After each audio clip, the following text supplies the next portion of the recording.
আজকে আমি যে মুভিটা এক্সপ্লেন করব মুভিটির নাম গুড নিউজ। এটি 2019 সালে রিলিজ পাওয়া একটি মুভি। মুভিটি যতটাই হাসাহাসি ততটাই ইমোশনাল। হাই, আমি মারিয়া। মুভি উইথ মারিয়া চ্যানেলের নতুন একটি ভিডিওতে আপনাদেরকে স্বাগতম। তো আর দেরি না করে মুভিটিতে চলে যাই। শুরুতেই দেখতে পাই একটা বাচ্চা ছেলে এই শোরুম থেকে গাড়ি কিনবে না বলে বায়না করছে তার বাবার কাছে। হঠাৎ করে আমাদের হিরোর এন্ট্রি। তো এই হচ্ছে ভারুন, এ হচ্ছে মুভিটির মূল হিরো। তো দুষ্টু ছেলেটি গাড়িটা কিনবে না দেখে ভারুন তার উদ্দেশ্যে সফল হতে পারলো না। So sad. তো তারপরে সিনেমা কাট হয়ে আমরা একটা বার দেখতে পারি, এখানে ভারুন আড্ডা দিচ্ছে। তখনই ভারুনের একটি ইমার্জেন্সি কল আসাতে সে তাড়াহুড়া করে উঠে যায়। এই হচ্ছে ভারুনের ওয়াইফ দীপু, সেই তাকে কল করেছে। দীপুর কথা শুনে ভারুন মনে করে আজকে একটি বিশেষ দিন, সে খুব তাড়াহুড়া করে বাসায় ফিরে আসে। তো এখানে এসে দেখতে পারে দীপু তার জন্য খুব রোমান্টিকভাবে বসে আছে। সে তো দেখেই অবাক। ভারুন দীপুকে দেখে বুঝতে পারে সে তার সাথে ফিজিক্যালি ইন্টিমেট হতে চায়। ভারুন দীপুকে রাগ দেখায় কারণ ভারুন এখন টায়ার্ড, কারণ এই দম্পতি অনেক বছর ধরে চেষ্টা করার পরেও সন্তানের মুখ চোখে দেখতে পারেনি। তো দীপু হার মানছে না দেখে ভারুনের আর কি করার, যা হওয়ার তাই হয়েছে। তো ভারুন এখানে অবাক হয়ে দীপুর দিকে তাকিয়েছিল, কারণ দীপু কোনো একটা সুযোগ হাতছাড়া করবে না কনসেপ্ট করার জন্য। তো ভারুন রোজ রোজ এগুলা দেখতে দেখতে এখন বিরক্ত হয়ে দীপুর সাথে ঝগড়া করে। তারপর সিনেমা কাট হলে দেখি ভারুন আর দীপু কোথাও একটা যাচ্ছে। তো এখানেও তারা ঝগড়া করছে, সেটা দেখে ড্রাইভার কাকু সেই লেভেলের মজা নিচ্ছে ওদের সাথে। এরপর দেখি ওরা একটি প্লেনে করে যাচ্ছে, বাট এখানে দীপুর পাশে যে ছেলেটা বসছে সে দীপুকে পটানোর চেষ্টা করতেছে, আর এদিকে ভারুন তো জ্বলে শেষ। জেলাসি বস। তো ভারুন তার ওয়াইফের রাগ ভাঙানোর জন্য বিমানের ওয়াশরুমে শুরু করে দেয়। তো এয়ার হোস্টেস বিমানের দরজা খুলতে এই কি 2 in 1 একটা ব্যাপার। তো তারপরে এখান থেকে কাট হলে আমরা দেখি তারা একটি অনুষ্ঠানে এসেছে। এটি মূলত ভারুনের পারিবারিক একটি অনুষ্ঠান চলছিল। তো দীপুকে এখানে অনেক হাসি খুশি দেখাচ্ছিল। এরই মাঝে এক আন্টি এসে দীপুকে বলল তার বাচ্চা কাচ্চা হয় না কেন। দীপুর মাথা অনেক গরম, তার মধ্যে চলে আসে আবার ওয়েটার কাকু। তো এই নে বেটা, সে মনে করেছিল আন্টিটাই আবার এসেছে। সবার সামনে দীপু ক্ষমা চাইলো তার কাছে। তারপর এখানে দেখতে পারি ভারুন আর তার ফ্যামিলি মেম্বার্স বসে একসাথে ব্রেকফাস্ট করতেছে। ভারুনের বোন তাকে একটি ডক্টরের ঠিকানা দিলে সে কিছুতেই রাজি হতে চায় না। পরে দীপু তাকে অনেক বোঝানোর পরে সে রাজি হয়। তো ভারুন আর দীপু চলে আসে হসপিটালে সেই ডক্টরের সাথে কথা বলার জন্য। এই হচ্ছে ডক্টর যোশী। আঙ্কেলের হাসিটা দেখছেন? এখানে ডক্টর যোশী তাদের রিপোর্টটা দেখে বলে যে তার স্পাম সঠিক জায়গায় পৌঁছানোর আগেই বেহুশ হয়ে যায়। তাদের একটি বিশেষ প্রক্রিয়ার মধ্যে দিয়ে যেতে হবে, আর প্রক্রিয়াটির নাম হচ্ছে ইনফিগ্রো ফার্টিলাইজেশন। এই প্রক্রিয়াটির মাধ্যমে দীপু প্রেগনেন্ট হতে পারবে। তাই দীপু আর দেরি করতে চায় না, সে ডক্টর যোশীকে বলে যত দ্রুত সম্ভব প্রক্রিয়াটি শুরু করার জন্য। তারপর তারা হসপিটালটা ঘুরে দেখতে থাকে কিছু স্যাম্পল দেখার জন্য। ভারুন ভেতরের দিকে তাকিয়ে দেখে একটি মেয়ে ডক্টর, এবং সে যোশীকে জিজ্ঞাসা করে এই সুন্দরীটি আবার কে। যোশী বলে সে আমার ওয়াইফ, তোমার তাকে কি দরকার। ডক্টর যোশী তাদেরকে পুরো প্রসেসটা আবার বুঝিয়ে দেয়। তারপর দেখি ভারুন এখানে ঝগড়া করছে দীপুর সাথে, কারণ ভারুন এখানে যাওয়ার জন্য মোটেই প্রস্তুত ছিল না, সে দীপুর কথা মতোই গেছিল।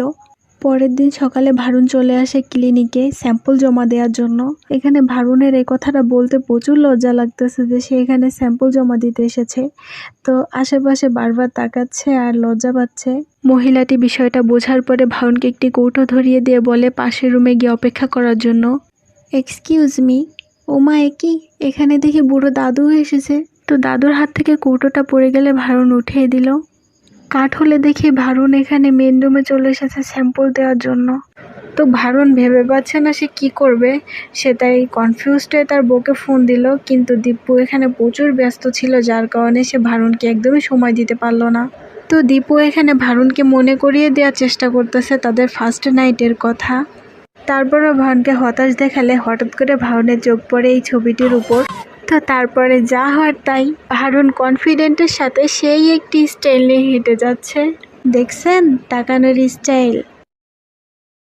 তারপরে কাট হলে দেখি ডক্টর দীপুকে স্যাম্পলটি পুশ করছে। তো এখানে বাম সাইডের লোকটির দিকে একটু খেয়াল করুন। তো ভারুন এটি খেয়াল করে এবং লোকটিকে তাড়িয়ে দেয় এখান থেকে। তারপর ভারুন তার বউকে একটি চুমু খায় এবং রাতে বাসায় চলে আসে। এখানে ভারুন আর দীপুকে আমরা অনেক খুশি দেখতে পারি, কারণ এত বছরের প্রচেষ্টা তাদের সফল হয়েছে। ভারুন তার বউকে অনেক রোমান্টিকভাবে বুকে জড়িয়ে নেয়। তাদের দুজনকে একসাথে অনেক চিল করতে দেখা যায়। তারপরে এন্ট্রি নেয় যে এই মালটার নাম হচ্ছে হানি এবং এটি হচ্ছে তার বউ মনিকা। এই দম্পতি 6 বছর ধরে বাচ্চা নেওয়ার চেষ্টা করতেছে, তারপরও তারা ব্যর্থ হয়ে ডক্টর জোশীর শরণাপন্ন হয়। এখানে ভারুন আর তার ওয়াইফ একসাথে অপেক্ষা করতেছে। তো নার্স মিস্টার এবং মিসেস বাত্তা বলে ডাক দিলে 2 কাপলকে একসাথে এগিয়ে আসতে দেখা যায়। তারপর ডক্টর জোশী তাদেরকে একই চেম্বারে ডেকে নেয় এবং ডক্টর জোশী বলে সে একটি ভুল করে ফেলেছে। তাদের উভয়ের নামে টাইটেল বার্তা হওয়ায় তাদের টেকনিশিয়ানরা ভুল করে ভারুনের স্পাম মনিকার ভেতরে এবং হানির স্পাম দীপুর ভেতরে দিয়ে দিয়েছে। এটা শুনে তো ভারুনের মাথা গরম হয়ে যায় এবং হানি বলে যে এটা কি বলছেন, আমাদেরও বোঝায় বলেন, আমরা তো বুঝিনি। তারপর ডক্টর জোশী বোঝায় বলে তারা 4 জনেই প্রচুর রিয়াক্ট করতে থাকে এবং গায়ে হাতাহাতি শুরু হয়ে গেলে ডক্টর জোশীর ওয়াইফ তাদের কাছে ক্ষমা চায়। তারপর সিন কাট হলে দেখি এখানে একটি মজার কাহিনী ঘটে, দেখুন আপনারা। হ্যালো জি। এ কি, বাচ্চা তো বের হয়েছে কিন্তু এ তো দেখি আমাদের হানি বাবু। তো এটা দেখে দুজনেই চিৎকার করতে থাকে। এর মধ্যে দীপুর ঘুম ভাঙলে আমরা বুঝতে পারি এটা স্বপ্ন ছিল। তো দীপু পরের দিন সকালে ভোর হতেই ডক্টরের কাছে চলে যায় চেক আপ করার জন্য এবং ডক্টর বলে সে প্রেগনেন্ট। এটা শুনে ভারুন আর দীপু প্রচুর টেনশনে পড়ে যায়, তারা এখন কি করবে। এদিকে দেখি হানি এবং মনিকা তারা দুজনেই বাড়িতে ফিরে এসেছে এবং মনিকাকে বলছে ব্যাপারটা শেয়ার না করার জন্য। তো হানি অনেক চেষ্টার পরও রাতে ঘুমাতে পারে না। এদিকে ভারুনের ফোন একটি কল আসে। এমা, হানি বাবু তো ভারুনকেই কল দিছে। তো এখানে হানি ভারুনকে ফোন দিয়ে বলছে আপনার ওয়াইফ কি প্রেগনেন্ট হয়ে গেছে? আমার ওয়াইফ তো প্রেগনেন্ট হয়ে গেছে। এই নিউজটা শুনতে ভারুন দীপুকে বলে, এই নিয়ে ওরা সবাই অনেক টেনশনে পড়ে যায়। তো এখানে দেখে মনিকা ব্যাপারটা খুব নর্মালি নিলেও ভারুন নেয় না। তারপর সিন কাট হলে দেখি এখানে দীপু চলে এসেছে চেক আপ করার জন্য। তো তারা দুজন গল্প করছে, এর মধ্যে কলিং বেল বেজে ওঠে। সকাল হতে না হতে মনিকা এবং হানি তাদের বাসায় এসে হাজির। এটা দেখে ভারুন অনেক চিন্তিত হয়ে পড়ে, কিন্তু কি করার, ওদেরকে বাসার ভিতরে এনে বসতে দেয়। তারপর দেখে তারা মিষ্টি নিয়ে এসেছে। দীপু তো মাথা গরম হয়ে যায় এবং ইনসাল্ট করে তাদেরকে বের করে দেয় বাসা থেকে। তারা দুজন অপমানের সাথে বের হয়ে যায়। তারপরের দিন সকালে দেখা যায় হানি এবং মনিকা তাদের ফ্ল্যাটের পাশে একটি ফ্ল্যাট নিছে। তারপর দেখা যায় হানি নিয়মিত দীপুকে ফলো করতে থাকে, সে কি খাচ্ছে, কোথায় যাচ্ছে, কিভাবে যাচ্ছে রোদের মধ্যে, এগুলা সব অ্যাক্টিভিটিস ফলো করতে থাকে। কারণ হানির বাচ্চা তো এখন দীপুর পেটে। তো বাসায় মেহমান আসলে ভারুন দরজা খুলে তাদের বাসার ভিতর নিয়ে আসলে দেখি ওমা হে কি, পিছে পিছে হানি এবং মনিকাও চলে এসেছে। এদিকে মনিকা দীপুকে ফলো করে, দীপু কী করে, কি খায়, কোথায় যায়, এগুলো সবসময় দেখতে থাকে। তার হাজবেন্ডও ঠিক তাই। তারপর কলিং বেল বাজলে ভারুন দরজা খুলে দেখি হানি এবং মনিকা এসেছে তাদের বাসায়। তো এখানে দেখা যায় দীপু তাদের সাথে একটু ভালো ব্যবহার করতেছে। এর পেছনেও কারণ আছে বস। এখানে দীপু চাইতেছে কাগজপত্র দিয়ে ডিল ফাইনাল করতে, মানে বাচ্চাটা হওয়ার পরে তারা বাচ্চা এক্সচেঞ্জ করে নিবে, এই জন্য তাদেরকে মূলত ডেকে আনছে। তো এখানে মজার একটি ঘটনা ঘটে, সেটা হচ্ছে মনিকা এখানে ভুল করে গ্যাস ছেড়ে দেয়। তারপর মনিকা ওয়াশরুমে গেলে ভারুনকে দেখা যায় বাইরে বসে অপেক্ষা করছে। এর মধ্যে মনিকা এসে বলে যে আপনাদের ফ্লাশটা তো খুঁজেই পাচ্ছিলাম না। এটা শুনে তো ভারুন হাসতে হাসতে পুরাই শেষ। এরই মধ্যে মনিকা বই টান দিতে যেয়ে ভারুনের গার উপর পড়ে যায়। এটা দেখে দীপু তো পুরাই জেলাসিতে শেষ।